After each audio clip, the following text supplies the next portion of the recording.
Buenas noches, amigos, y bienvenidos a una edición más de Enfoque. Cuando sucedió la Dana del pasado 29 de octubre, en el programa que hicimos inmediatamente después, en esa misma semana hablamos de que hablaríamos de la Dana, que hablaríamos de las causas, de las consecuencias y de todo lo que había supuesto. Es hoy cuando hacemos ese programa con expertos, académicos, científicos, investigadores, cuando hace apenas unos días hemos visto otra Dana que ha afectado fundamentalmente a Málaga, también a Valencia y también a Tarragona, y cuando hemos visto que la respuesta, que la reacción ha sido, y por supuesto las consecuencias, han sido muy diferentes. Yo creo que puede ser un primer plano de observación para este enfoque que comienza ahora y que lo hace con este vídeo. El día que emitimos este programa se cumplen justo 3 semanas de la Dana más mortal que ha conocido este país y que ha dejado a España en estado de shock, como titulaba la cadena británica BBC el pasado 1 de noviembre. En la citada información recogían las declaraciones de Jorge Olcina, climatólogo de la Universidad de Alicante, que aseguraba que estas cosas no deberían ocurrir en un país desarrollado que cuenta con los medios con los que cuenta España. 3 semanas después de las lluvias, con más de 200 muertos, aún desaparecidos y pérdidas multimillonarias que están aún por cuantificar, muchos dentro y fuera de España se preguntan qué causó una catástrofe de tal magnitud en un país poco acostumbrado a desastres naturales, con tan alto costo en vidas humanas. Los expertos consultados por medios como la BBC establecen 4 fuentes de causas. En primer lugar, unas precipitaciones excepcionales. Aunque las lluvias torrenciales y las tormentas son habituales en las regiones mediterráneas de España en los meses de septiembre y octubre, las que cayeron en las zonas más afectadas pulverizaron los registros. En la provincia de Valencia cayeron hasta 500 litros de agua por metro cuadrado y en algunas de sus poblaciones llovió más en un rato de lo que suele hacerlo en todo el año. En segundo lugar, falta de previsión. Pese a que la Agencia Estatal de Meteorología elevó al máximo su nivel de alerta en la mañana del martes 29 por la Dana, que trajo las lluvias, y advirtió de un nivel de riesgo para la población muy alto, las autoridades no adoptaron medidas excepcionales. La tercera fuente nos lleva a hablar del urbanismo, concretamente del urbanismo desorganizado. Para muchos expertos un problema histórico, la desordenada ocupación del territorio en el litoral mediterráneo español, una de las zonas más densamente pobladas y turísticas del país, donde desde hace décadas se construye en zonas inundables. Y por último, el impacto del cambio climático, las depresiones aisladas en niveles altos y las fuertes lluvias en corto espacio de tiempo que traen consigo son un fenómeno habitual en el final del verano en el levante español. Tradicionalmente conocido como la gota fría, el fenómeno se produce cuando una masa de aire polar aislada empieza a circular a altitudes muy elevadas y choca con el aire más cálido y húmedo, típico del Mediterráneo al final del verano, desencadenando a menudo tormentas que descargan gran cantidad de agua en poco tiempo. Los lugareños están habituados a ellas, pero nunca como el vivido justo hace 3 semanas. Hoy en Enfoque traemos expertos investigadores que desde hace años vienen trabajando en el estudio de todos estos fenómenos y también en ámbitos quizás más desconocidos para el gran público, como la percepción que la sociedad tiene del cambio climático o los fenómenos meteorológicos adversos.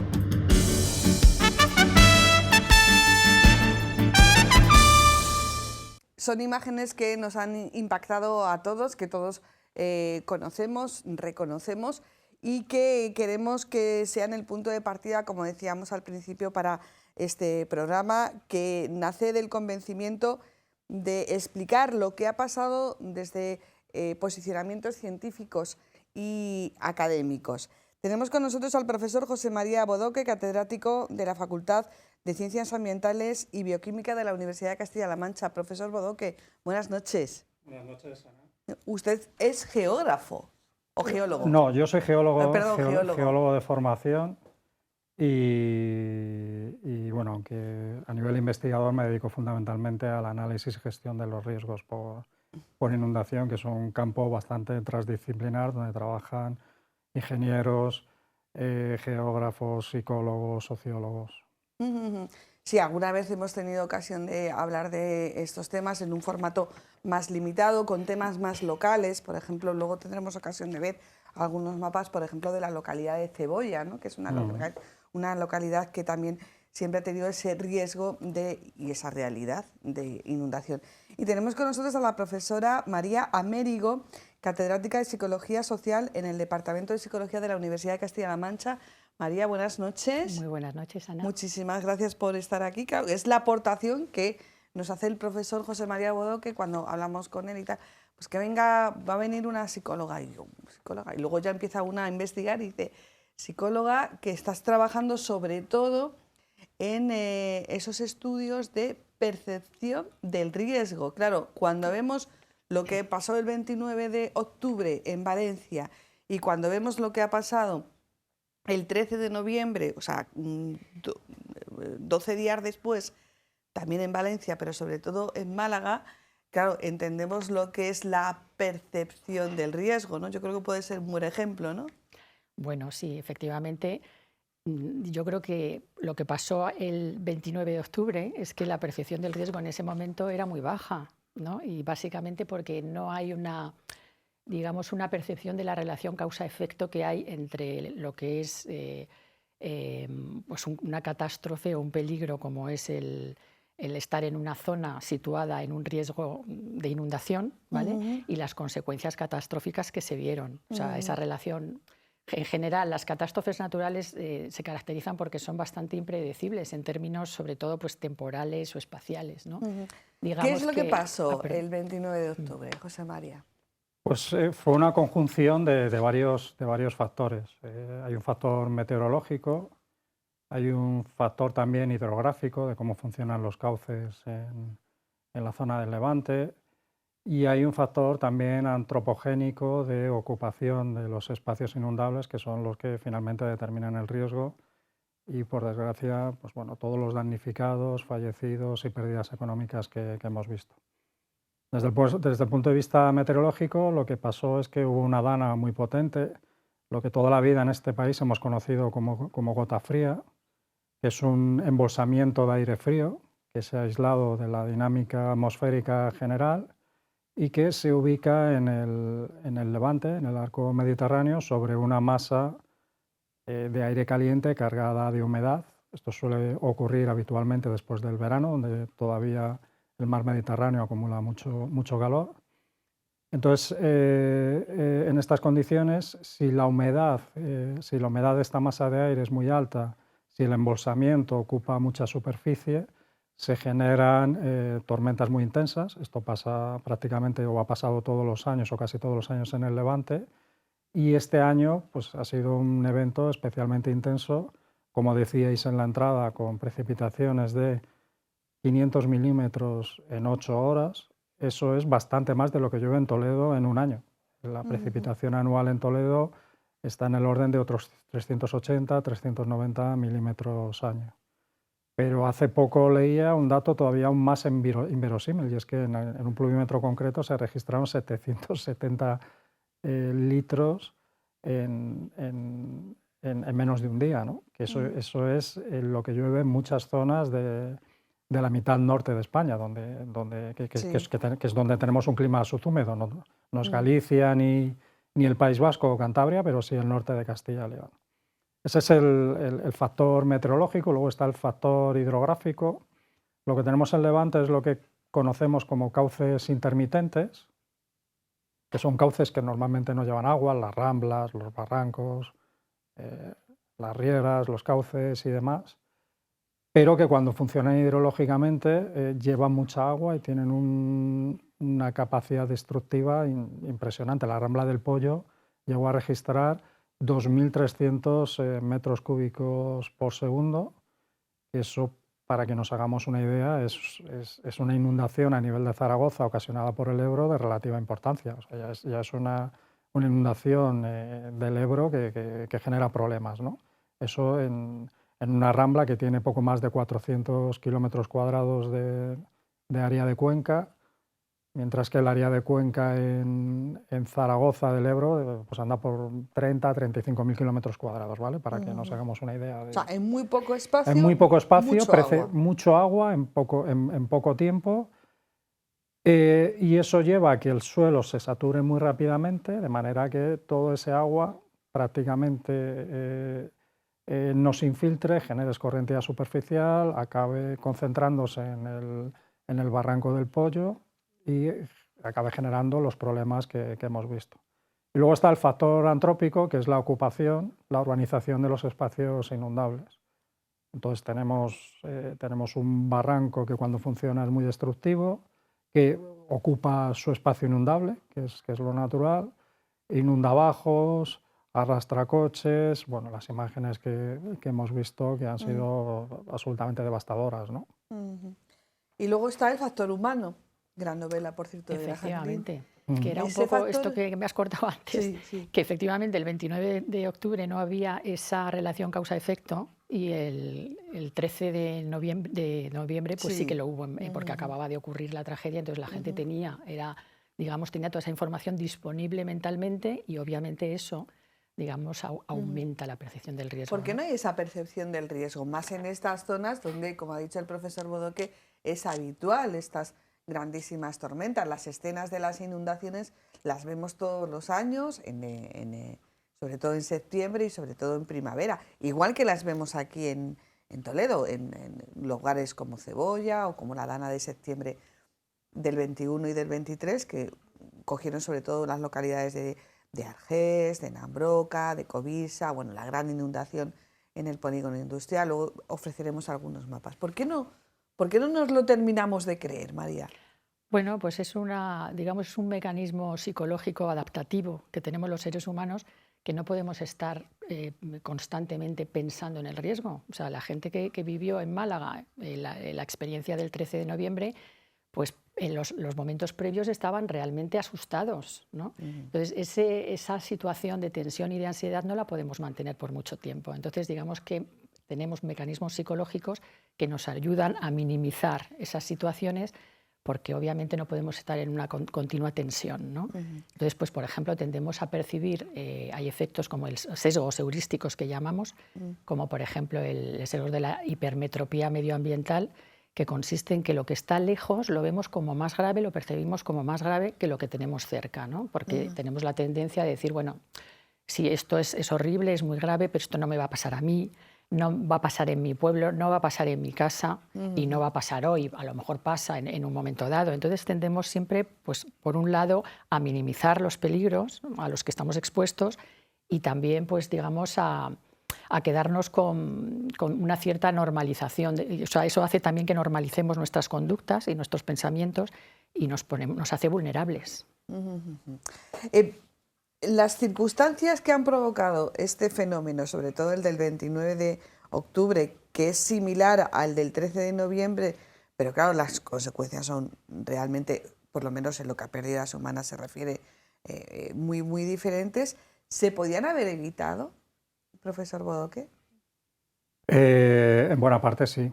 En buena parte sí, lo hemos visto en Málaga, de no haberse publicado la alerta roja por la EMED, de no haber intervenido la administración regional como intervino, de no haber desalojado a parte de la población expuesta de las zonas más vulnerables, probablemente en Málaga hubiera habido fallecidos.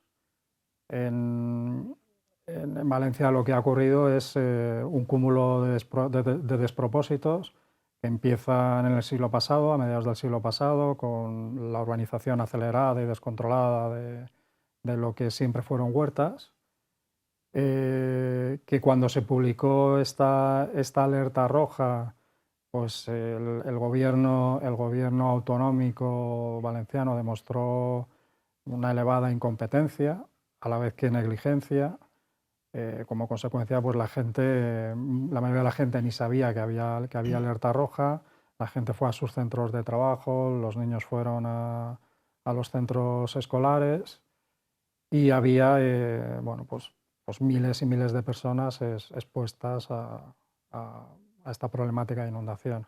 Y luego no me quedo solo el gobierno regional, el gobierno central también ha mirado por otro lado. El gobierno central era competente para haber declarado la emergencia nacional por dos razones, porque la DANA afectó fundamentalmente a la Comunidad Valenciana, pero también a Castilla-La Mancha y a Andalucía. Hubo un fallecido en Málaga, 5 6 fallecidos en Letour. Sí. Por tanto, en el momento que un evento de estos tiene carácter pluriautonómico o afecta a varias comunidades, pues el gobierno central puede actuar y puede actuar en caso de interés nacional. Si el gobierno regional, como ha quedado acreditado, fue incompetente y negligente, pues entonces por puro interés nacional el gobierno debería haber declarado la emergencia nacional. Pero, por ejemplo, ahora que mencionas Letour, claro, Letour orográficamente es que es un pueblo que está así hecho, o sea, tiene un barranco, un medio, tiene ese gran peñasco. Claro, ahí el problema que es, ¿cambiamos el pueblo de sitio? El problema de Letour, como el de tantos otros pueblos de Toledo y de Castilla-La Mancha en general y de España en general, es que son pueblos que están cruzados por cauces que normalmente no llevan agua, pero que tienen una alta capacidad destructiva en caso de crecida. Entonces el problema de Letour es que por ahí pasa un arroyo y además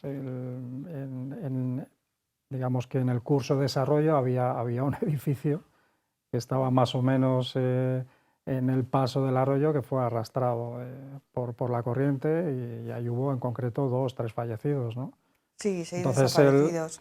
el problema es que los espacios fluviales se han ocupado y cuando pasa algo de esto, pues cuando pasa un evento de este tipo, pues claro, hay mucha población en riesgo, muchos bienes en riesgo. Y a veces no pasa nada y otras veces, por desgracia, pues pasa lo que pasó en Letour o con mucha más intensidad lo que ha pasado en Valencia, ¿no? Sí, pero por ejemplo en Valencia veíamos que, o sea, cuando estaba cayendo agua a mares, hemos visto imágenes de teléfonos móviles, la gente seguía andando por la calle o seguía con el coche. ¿Por qué?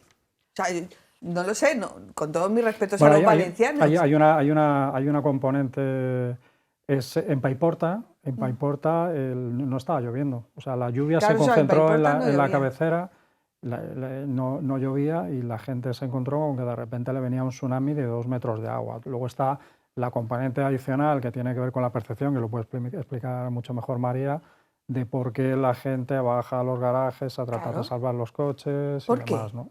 Bueno, pues porque no existe esa percepción del riesgo, ninguna. O sea, la vida, ¿no? No ves esa relación causa-efecto entre lo que es una alerta meteorológica roja que vamos a tener, que nos pone en peligro, y realmente el peligro real que podemos sufrir, ¿no? No tenemos esa relación causa-efecto y eso hace que la percepción del riesgo sea muy baja y entonces hacemos comportamientos que pensamos que son congruentes con esa baja percepción.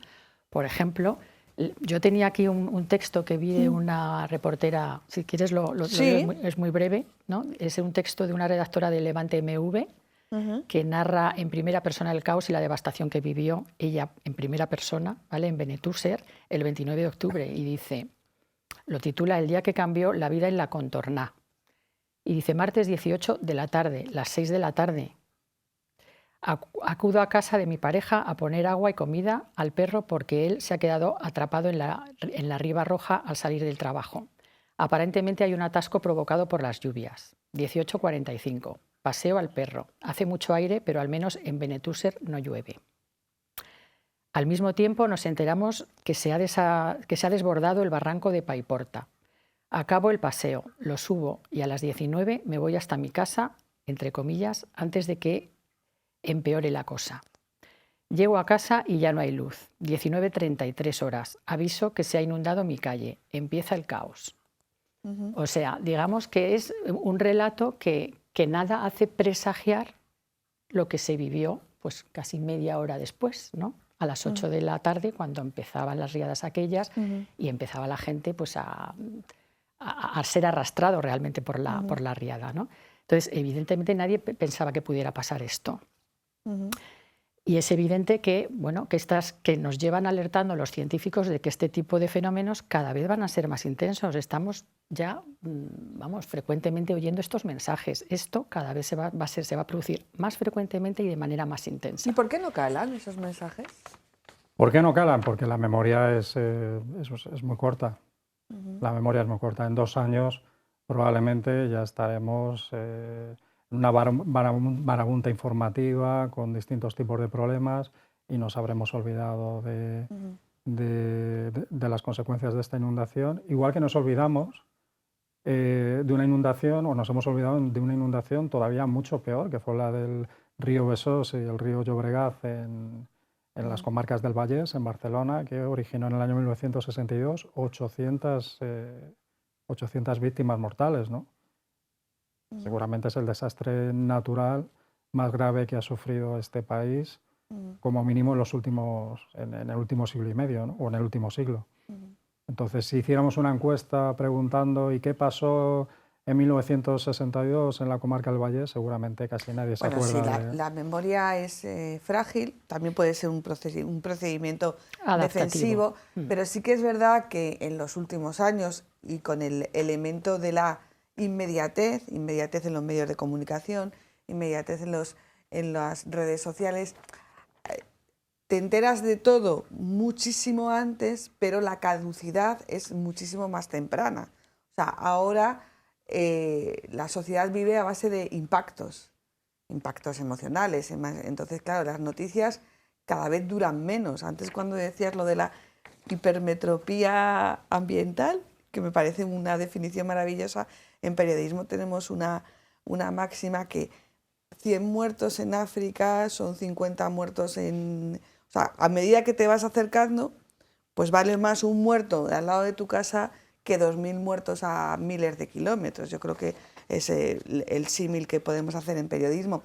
Y sí que es verdad que esa inmediatez hace que, bueno, has dicho 2 años, yo creo que si no pasa nada más, en cuestión de 2 meses, 3 meses nos habremos olvidado. Quizás no nos olvidemos tan pronto, al menos la gente de Valencia, porque claro, bueno, la gente de Valencia no, claro. Las consecuencias han sido devastadoras, aparte de toda la gente que ha fallecido, estamos hablando de muchísima gente que ya veremos si recupera o no su puesto de trabajo, porque las industrias y las empresas han sido absolutamente devastadas, mucha gente que ha perdido sus negocios, gente que ha perdido sus casas.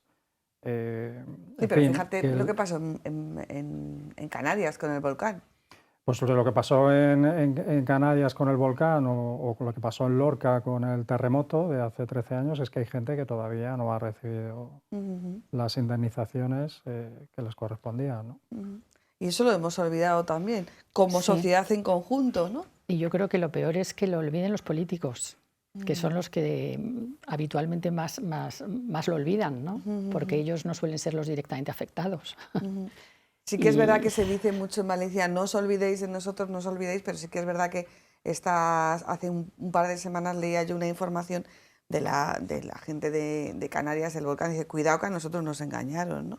Que somos una sociedad que somos capaces de volcarnos absolutamente y darlo absolutamente todo, como se está viendo, pero también somos capaces de pasar página de una forma demasiado rápida, y yo creo que todos contribuimos a ello. ¿El cambio climático ya nos lo creemos, profesor? El cambio climático ya nos lo creemos.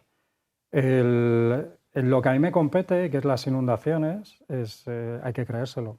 Hay que creérselo especialmente en todo lo que es el arco mediterráneo. En otras zonas de España no está tan claro cómo va a impactar en el riesgo de inundación, pero en el Levante sí, porque la intensidad de las gotas frías y de las danas depende del nivel de calentamiento del mar Mediterráneo, y lo que está acreditado, porque se ha medido, es que en los últimos 30 años la temperatura del mar Mediterráneo se ha incrementado en 1,3 grados, que puede parecer poco, pero no lo es, y esa tendencia todo indica que se va a mantener en el tiempo, ¿no? Entonces, desgraciadamente todo apunta a que este tipo de eventos, que históricamente siempre se han producido, pues se van a producir con más frecuencia y con una intensidad similar o incluso superior a la que vimos en Valencia el pasado 29 de octubre.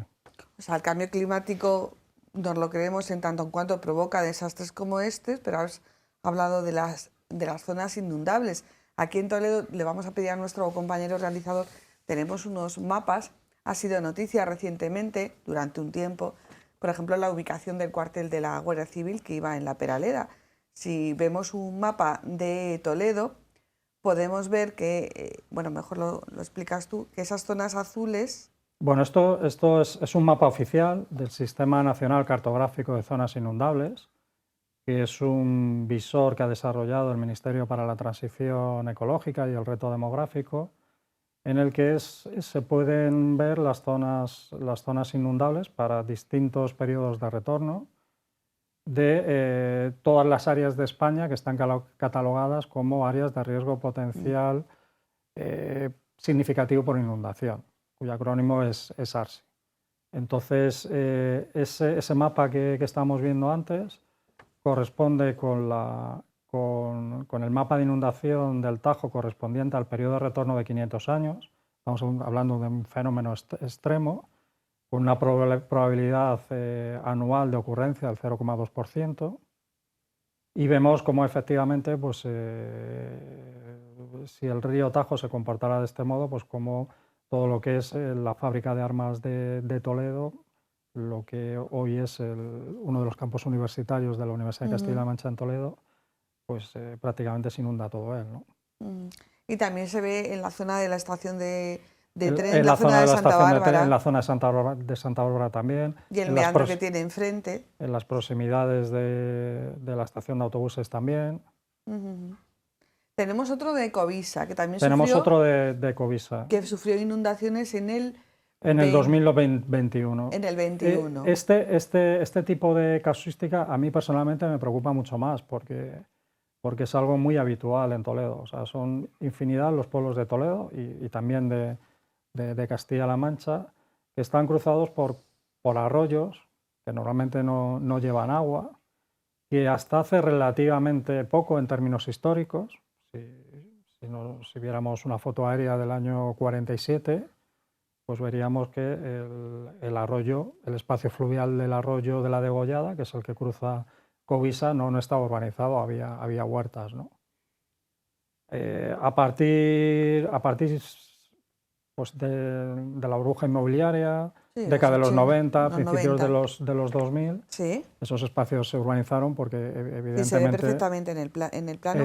Lo vamos a ver de nuevo. evidentemente pues es mucho más rentable un suelo urbano que un suelo rural, vale mucho más dinero y entonces pues esos espacios se urbanizaron, se ocuparon por viviendas, y en Covisa en el 2021 no pasó nada, de puro milagro, porque las imágenes fueron absolutamente dantescas, ¿no? Y tenemos otro mapa de Cebolla, que también todos tenemos en Cebolla, esto es 2017 y es la misma problemática. Un arroyo que divide Cebolla prácticamente por la mitad, que está totalmente urbanizado y soterrado, pero cuando llueve mucho, en la cabecera del arroyo, pues pasa lo que pasó en el 2017. Seguramente muchos de los televidentes se acordarán. Sí. Estaban en fiestas. Estaban en fiestas. Estaban en fiestas y bueno, pues y las caravanas por ahí, todo flotando, y bueno, pues no pasó nada por suerte. Pero es un problema, es una bomba de relojería lo que tenemos aquí con esta problemática. Y María, si tú vivieras en alguna de estas localidades, vivieras en alguna de estas zonas y vieras el mapa, ¿tendrías miedo? Bueno, creo que más bien si me explicaran bien el mapa, ¿no? Porque a lo mejor simplemente viendo el mapa tampoco te haces una idea realmente, ¿no? Yo creo que es un tema muy importante, o sea, comunicar el riesgo, ¿no? O sea, tenemos que saber, que conocer, ¿no? Dónde están situadas nuestras viviendas, a los qué riesgos estamos expuestos y cómo tenemos que comportarnos para afrontarlos, porque es verdad que ahora mismo deshacer todo lo que está mal hecho es muy complicado, ¿no?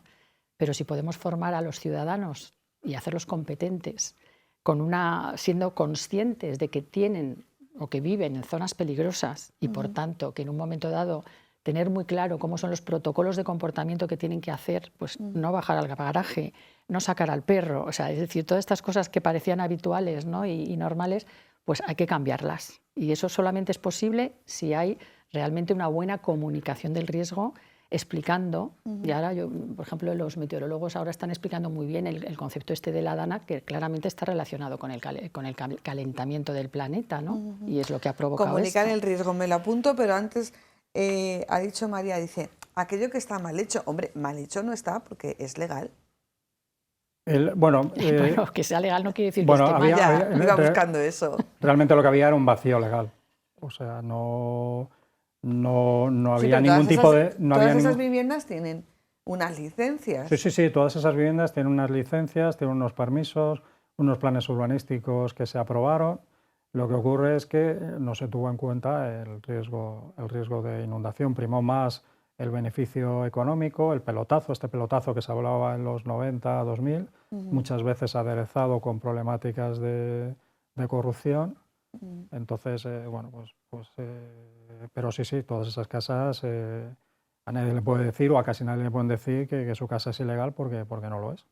Cuentan con los permisos correspondientes. Y tal y como has señalado, los riesgos de inundabilidad son conocidos. O sea, estos mapas no han salido de... No. Aparte que explicaban también, y eso también nos lo da la sabiduría popular, los que somos de pueblo o tenemos un pueblo de referencia, todos conocemos, o incluso aquí en Toledo, la calle del Arroyo, la calle del Barranco, la Rambla, aquí no tanto en Toledo, pero sí que es verdad que en el Levante y en toda la costa mediterránea, la Rambla no sé qué. O sea, realmente si las calles llevan esos nombres es por algo, ¿no? Efectivamente, la toponimia ya te está informando de que en el pasado, pues por ahí... La calle de las circulaba un Glorias cabezón, también claro. suele ser muy habitual. Sí. Sí.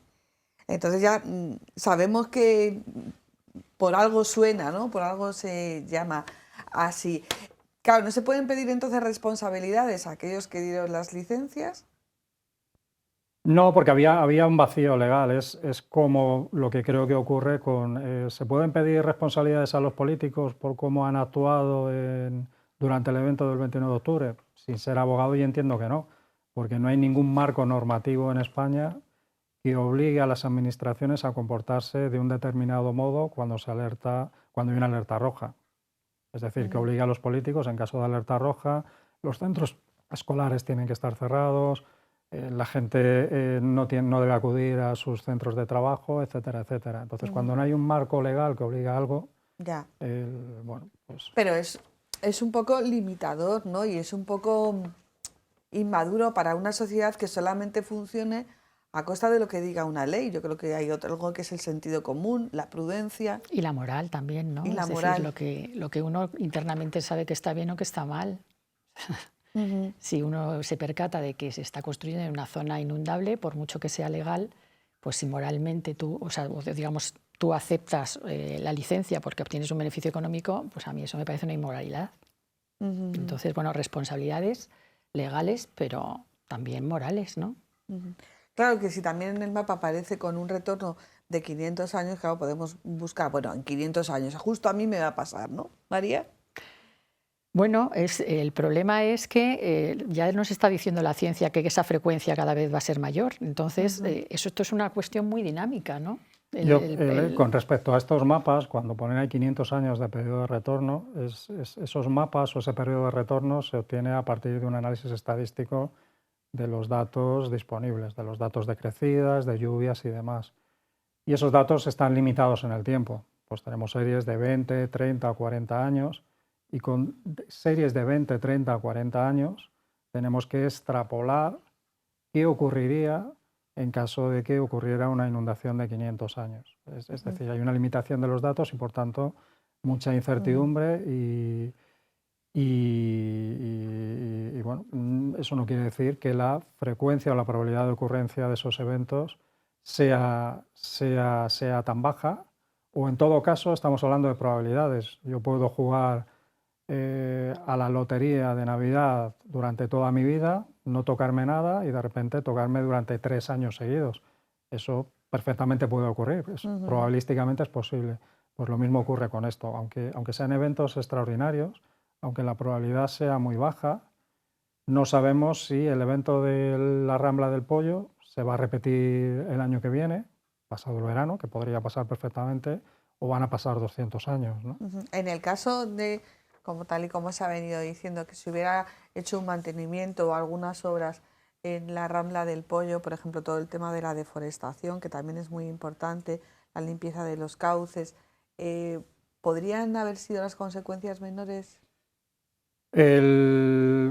vamos a ver, bueno, partimos de la premisa de que tenemos decenas de miles de personas, bueno, en concreto, para que nos hagamos una idea, en la Comunidad de Valencia, del orden de 600.000 personas están expuestas al riesgo de inundación. ¿Vale? Luego ya partimos de una problemática muy complicada de abordar, ¿no? A partir de ahí, pues se pueden hacer cosas para mitigar el impacto, ¿no? El impacto de las inundaciones.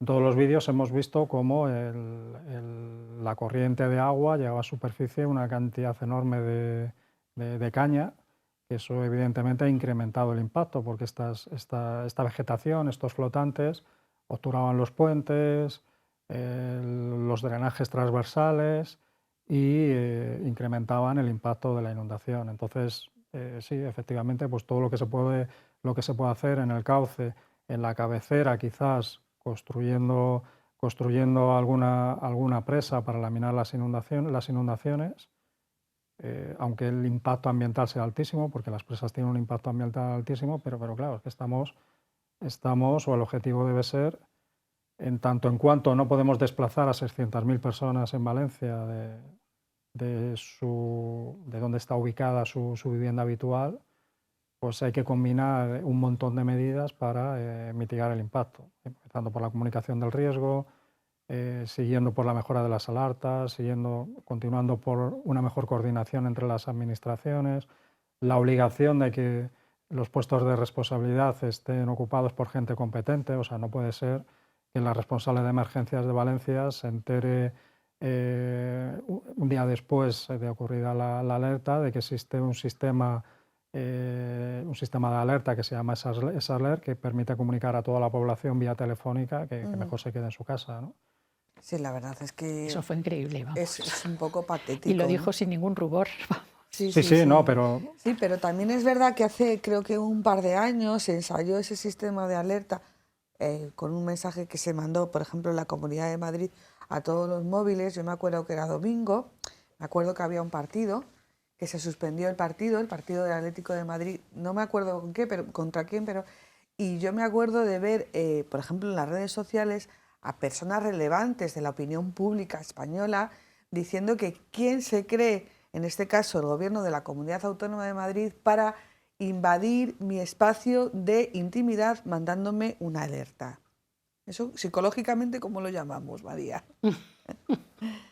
Bueno, es que el problema es que yo creo que hay mucha ideologización de todo esto, ¿no? O sea, que se aprovecha cualquier espacio para hacer campaña política, y ese es el problema.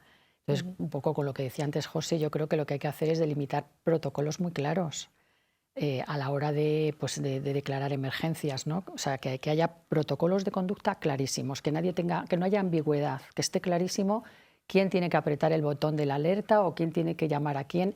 Y eso yo creo que es fácil hacerlo, o sea, que no es cuestión de voluntad política y sobre todo es cuestión de que a lo mejor sean, en este caso, y en este caso concreto, pues a lo mejor técnicos, especialistas, ¿no?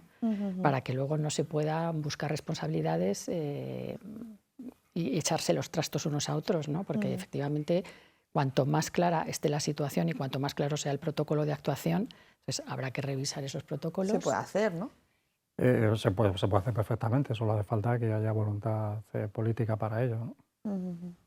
Vamos a hablar un poco, lo habíamos dejado ahí entre paréntesis, ha hablado María de la ideologización. Hemos quedado que yo creo que ya la inmensa mayoría de la sociedad se cree el cambio climático, ya se acepta que hay un negacionismo del cambio climático, como hay un negacionismo de la vacuna, como hay un negacionismo de que la Tierra es redonda, de que el hombre fue a la Luna, ¿no? Que son cosas que nos generan alguna que otra sonrisa, pero cuidado que estamos hablando de cosas serias. Estar a favor o en contra de lo que significa el cambio climático es una cuestión ideológica, María. Sí, se está manipulando de esa manera, claramente. Porque evidentemente decir que el cambio climático por causas antropogénicas... Por causas del hombre. Exacto. Digamos, esto afecta a la economía mundial, afecta a las petroleras, a los combustibles fósiles, que es por lo que digamos que gira el mundo actualmente, ¿no? Es lo que da dinero. Y evidentemente hay gente que no está dispuesta a cambiar eso. Profesor, ¿es una cuestión ideológica? Es una cuestión científica, pero se utiliza ideológicamente. Se utiliza ideológicamente. se utiliza ideológicamente y sí, se utiliza ideológicamente clara que desde todos los sentidos, desde el punto de vista negacionista, porque evidentemente impacta en la rentabilidad económica de muchas empresas. A corto plazo puede afectar también a nuestra calidad de vida, a nuestro bienestar personal, porque todo el sistema económico gira alrededor de la energía se sigue nutriendo de combustibles fósiles.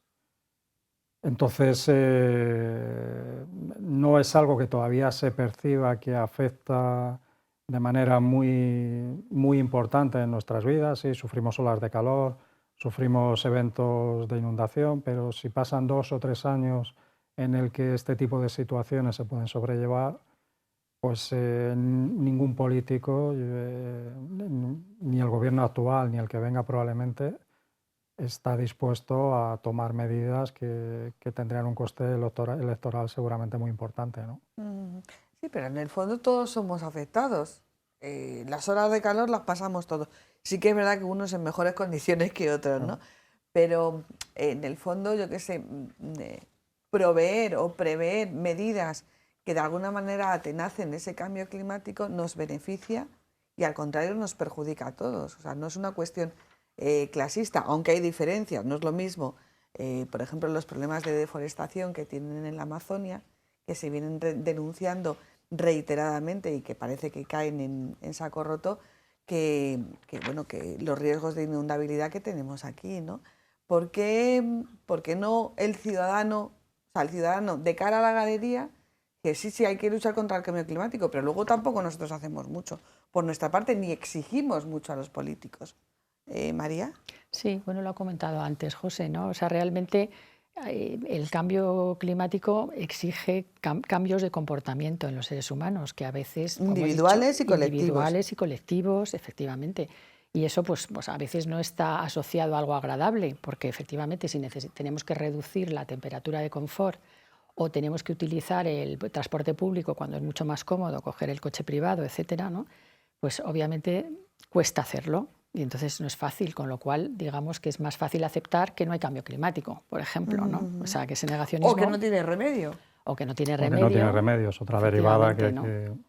Yo creo que un poco... Se pueden hacer cosas, sí, perdona, sí, María. No, que creo un poco la clave está, que lo has dicho tú antes, en prever, ¿no? O sea, la prevención es fundamental, o sea, puesto que ahora hay muchas cosas que no se pueden cambiar a nivel material, pero si nosotros, realmente la gente es consciente de los riesgos que tiene que asumir debidos al cambio climático, simplemente con estrategias de comunicación que no tienen por qué ser tampoco alarmistas, ¿no? Pues es una manera de que seamos conscientes de lo que nos puede pasar y eso sin duda yo creo que mitigaría las consecuencias desastrosas, ¿no?, de lo que hemos vivido. ¿Se puede cambiar algo? Estamos en un punto de no retorno. En relación al cambio climático, bueno, yo no trabajo en cambio climático, pero bueno, lo que sí he leído y lo que dicen los expertos es que ya hay una inercia adquirida bastante importante.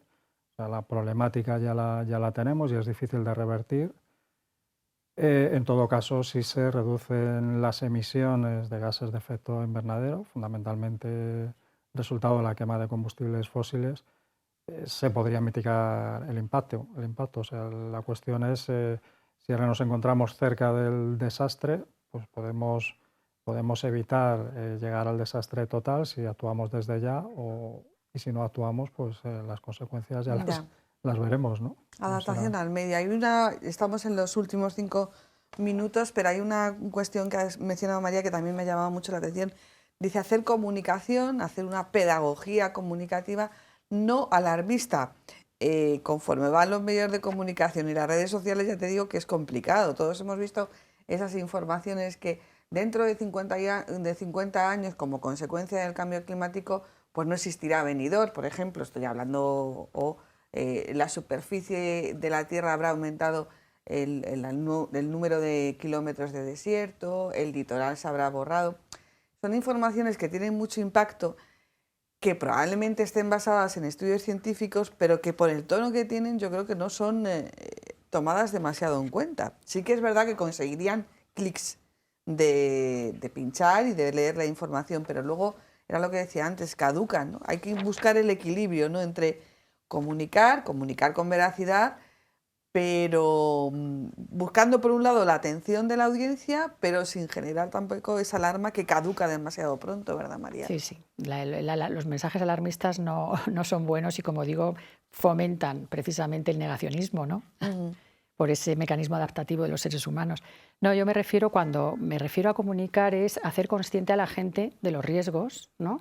Y sobre todo dotar de protocolos de actuación que sean competentes para poderse adaptar a lo que nos está viniendo. Hemos visto hace poco también en las noticias que precisamente, creo que es en los colegios públicos de Valencia, sí, se van a realizar actividades en las escuelas, ¿vale?, de capacitación y de formación, ¿no?, de qué hay que hacer en situaciones de emergencia. Simplemente saber que cuando yo el otro día oía, cuando el agua te llega a la mitad del eje de la rueda, tienes que salir inmediatamente del coche.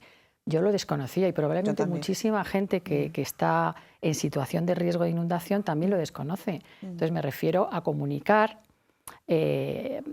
digamos, informaciones que sean objetivas, que la gente tenga conciencia de lo que está asumiendo cuando vive en una zona de riesgo y cómo debe comportarse con ello. Yo hice una estancia de investigación en Chile, justo en el año 2013, que acababa de pasar unos terremotos ahí en la zona central del país. Y bueno, los chilenos tienen absolutamente internalizado cómo deben comportarse en una situación de terremoto. Y de hecho, pues en esos últimos terremotos que hubo en los años, me parece que fue en el 2013, no hubo muertos. Se murieron 2 españoles que les cogió un tsunami que hubo porque estaban de acampada, pero todos los chilenos, incluso habiendo unos mensajes ambiguos que hubo de alerta, porque no se tradujo bien la información que venía de Estados Unidos, ellos sabían que cuando hay terremotos hay que subirse al cerro, por ejemplo, y entonces se evitaron las muertes, ¿no? Entonces yo no digo que no se vaya o sea, que se puedan mitigar o que se van a reducir en el futuro, que se puedan reducir las muertes. Muertes va a seguir habiendo, desgraciadamente, pero a lo mejor en cantidad, si la gente hubiera sabido, ¿no?, o hubiera tenido un protocolo claro de lo que hay que hacer, que muchas veces, por ejemplo, en los incendios lo tenemos, en los centros de trabajo, se hacen simulacros de incendios y eso nos hace competentes para adaptarnos a lo que... Y entonces me refiero a eso, ¿no? Pero comunicar fíjate, en ese sentido. Ya terminamos, José María. Es que es sentido común, ¿no? Sí, yo quisiera incidir en lo que ha comentado María, porque me parece fundamental. En los países donde la educación en el riesgo está incluida en el currículo formativo desde primaria, la gente tiene absolutamente interiorizado cómo tiene que actuar en caso de terremoto. En Japón, que se producen terremotos de muy alta intensidad, de muy alta magnitud, y donde normalmente o no hay fallecidos o no hay muchos fallecidos para los que podría haber en otro tipo de países si se dieran ese tipo de terremotos. Lo mismo ocurre en Países Bajos o lo mismo ocurre incluso en Estados Unidos. Lo vimos cuando pasó el huracán Milton en Florida, donde prácticamente evacuaron todo el estado. Y eso solo se puede hacer si la gente tiene interiorizado que si se queda en casa corre alto riesgo de fallecer. Sí, es muy interesante este último ejemplo, ¿no? O sea, Estados Unidos, que también tiene movimientos muy importantes de negacionismo, que están, por cierto, muy unidos al populismo también. Pero cuando les dicen hay que evacuar, la gente coge su coche y se va, ¿no? En un momento en el que todo se cuestiona, ¿no? Todos los mensajes se cuestionan, vengan de donde vengan. Cuando se es firme y cuando se tiene hecho ese trabajo previo, pues la gente dice no. O sea, y es tan importante que un fenómeno como el huracán Milton, mucho más potente seguramente que la Dana que hubo en Valencia el 21 de octubre, solo ocasionó 30 fallecidos, ¿no? Pues yo creo que tenemos que aprender de todas estas cosas. Ciertamente parece que solamente aprendemos o nos ponemos a funcionar cuando son desgracias de este alcance, pero yo creo que con esas 2 referencias, el 29 de octubre y el 13 de noviembre, yo creo que podemos pues decir, bueno, se pueden hacer las cosas bien, independientemente, tal y como ha dicho tanto el profesor Bodoque como la profesora Mérigo, de que haya que tomar o exigir responsabilidades políticas y cambiar algunos protocolos, porque a la vista está de que no han funcionado bien, y seguir apostando por la divulgación comunicativa y la divulgación científica. Eso os toca a vosotros. Muchísimas gracias a los dos por haber estado aquí. Muchas gracias a ti. Muchas gracias, Gracias por los mapas, que también ha sido un elemento que parece que se ha conocido ahora, y no sé el tiempo que llevan publicados los mapas de inundabilidad. Estos mapas se revisan y se readaptan cada 6 años. Pero que están ahí, o sea, Están ahí, cualquiera los puede consultar. O sea, que no es un descubrimiento. No, para nada. Es información absolutamente pública. Bueno, alguno por ahí ha dicho, tenemos acceso en exclusiva a los mapas de inundabilidad, me parece que tampoco era cuestión. Muchísimas gracias a los dos y a todos ustedes, amigos. Volvemos la semana que viene. Buenas noches.